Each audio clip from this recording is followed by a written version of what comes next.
Beginilah kondisi terkini pasca kejadian kebakaran hebat yang melanda Kabupaten Gayo Luwes pada Selasa malam pukul 20.30 waktu Indonesia Barat.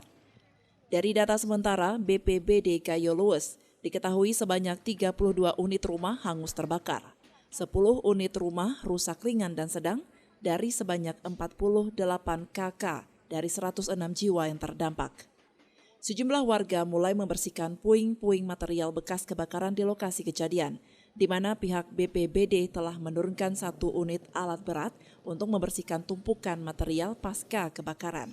Kronologis kejadian terjadi kebakaran pada Isa, pas masyarakat pulang dari masjid, tiba-tiba api sudah menyala di beberapa rumah dan pemadam juga sudah tiba di sana.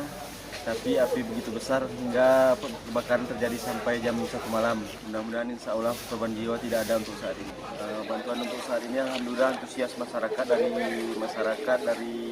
dinas-dinas terkait juga sudah banyak, termasuk dari bank, beberapa bank juga. Mungkin tidak bisa kita sebutkan satu persatu, tapi alhamdulillah sudah lebih, bahkan bukan lebih dari cukup. TNI, Polri, dan instansi terkait ikut membantu warga dalam pendataan dan bantuan terus mengalir baik dari pemerintah maupun dari para relawan. Adapun bantuan masa panik yang diterima oleh warga di lokasi kejadian berupa sembako, pakaian, selimut, dan lainnya. Dari Aceh Tenggara, Al Mujawadin melaporkan untuk Puja TV Aceh.